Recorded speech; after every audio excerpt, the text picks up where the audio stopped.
ఎక్కడ కోల్పోయామో అక్కడే వెతుక్కోవాలి. ఇప్పుడు అదే ఫార్ములా ఫాలో అవుతోంది బీఆర్ఎస్.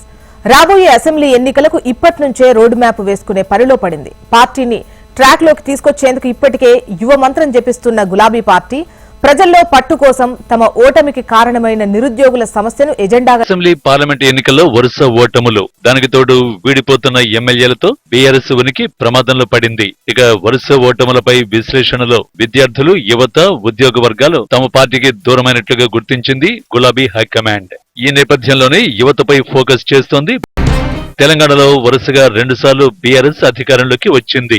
మూడోసారి విజయం సాధించి హ్యాట్రిక్ కొట్టాలని కేసీఆర్ భావించారు. కానీ తీరా అసెంబ్లీ ఎన్నికల్లో ఆ పార్టీ 39 స్థానాలతో ప్రతిపక్ష స్థానానికి పరిమితమైంది. బీఆర్ఎస్ ఓటమికి ప్రధాన కారణాల్లో నిరుద్యోగుల అంశం ప్రభావితం చేసిందని గులాబీ పార్టీ పోస్ట్ మార్టంలో తేలింది.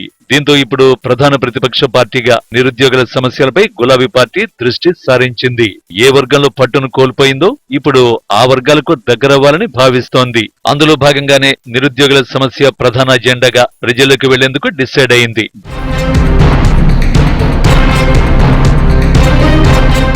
బీఆర్ఎస్ అధికారంలో ఉన్న 10 ఏళ్లు నిరుద్యోగుల సమస్యలపై కాంగ్రెస్ పార్టీ టార్గెట్ చేసింది. నీళ్లు, నిధులు, నియామకాలన్న తెలంగాణ రాష్ట్ర ఏర్పాటు ట్యాగ్ లైన్ లో నియామకాలు ప్రధానాంశంగా మారింది. ఉద్యోగాల కల్పనలో బీఆర్ఎస్ విఫలమైందనే స్లోగన్ ని కాంగ్రెస్ ప్రజల్లోకి బలంగా తీసుకువెళ్లింది. 10 ఏళ్లలో ప్రభుత్వ ఉద్యోగాలు ఇవ్వడంలో ఫెయిల్ అయిందని ఆరోపించింది. మరోవైపు గ్రూప్ 1, గ్రూప్ 2, గ్రూప్ 3 డిఎస్సి నిర్వహణలో గులాబీ పార్టీని టార్గెట్ చేసింది. బీఆర్ఎస్ హయాంలో నిర్వహించిన గ్రూప్ 1 పరీక్ష పేపర్ లీకేజీతో అప్రతిష్ట పాలైంది.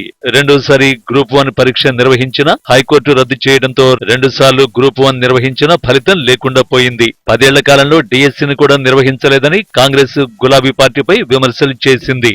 ఇలా కాంగ్రెస్ పార్టీ రాష్ట్రంలో అధికారంలోకి రావడానికి నిరుద్యోగుల సమస్య ప్రధానాస్త్రంగా మారిందని, ఇక బీఆర్ఎస్ అధికారంలో ఉన్న 10 సంవత్సరాల్లో 1,30,000 మందికి ఉద్యోగాలు ఇచ్చామని గులాబీ పార్టీ అంటోంది. కానీ ప్రచారం చేసుకోవడంలో మేం విఫలమయ్యామని వర్కింగ్ ప్రెసిడెంట్ కేటీఆర్ పలు సందర్భాల్లో కామెంట్స్ చేశారు. కాంగ్రెస్ రాష్ట్రంలో ఉన్న నిరుద్యోగుల్ని ఏకం చేసి తమకు వ్యతిరేకంగా పనిచేసిందని గులాబీ పార్టీ ఆరోపణలు చేస్తోంది. గతంలో కాంగ్రెస్ తమపై ప్రయోగించిన అస్త్రాన్ని బీఆర్ఎస్ ఇప్పుడు కాంగ్రెస్ పార్టీపై ప్రయోగించేందుకు సిద్ధమైంది.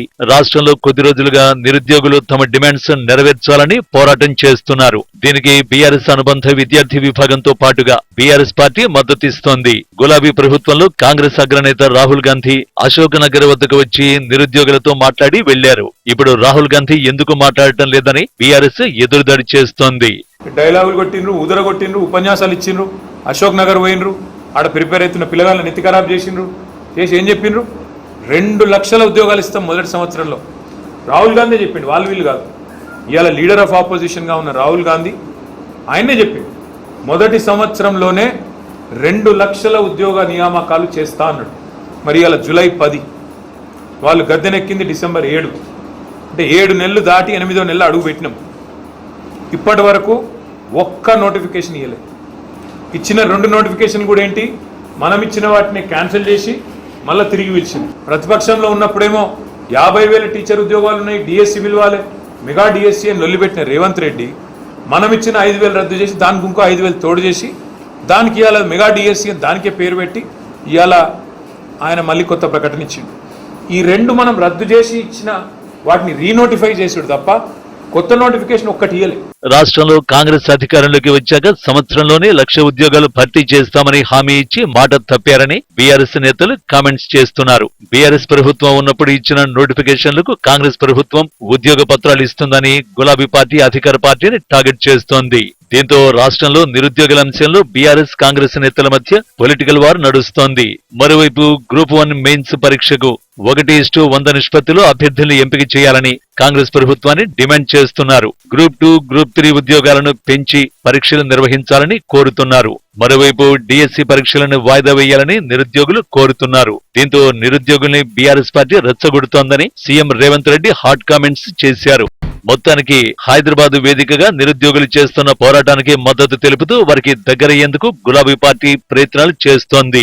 ఇక ఏ నిరుద్యోగుల అంశంతో రాష్ట్రంలో పవర్ కోల్పోయామో తిరిగి అదే నిరుద్యోగుల పక్షాన పోరాటం చేసి ఆ అంశంతో తిరిగి అధికారంలోకి రావాలని భావిస్తున్న బీఆర్ఎస్ ప్రయత్నాలు ఏ మేరకు ఫలితం ఇస్తాయో చూడాలి.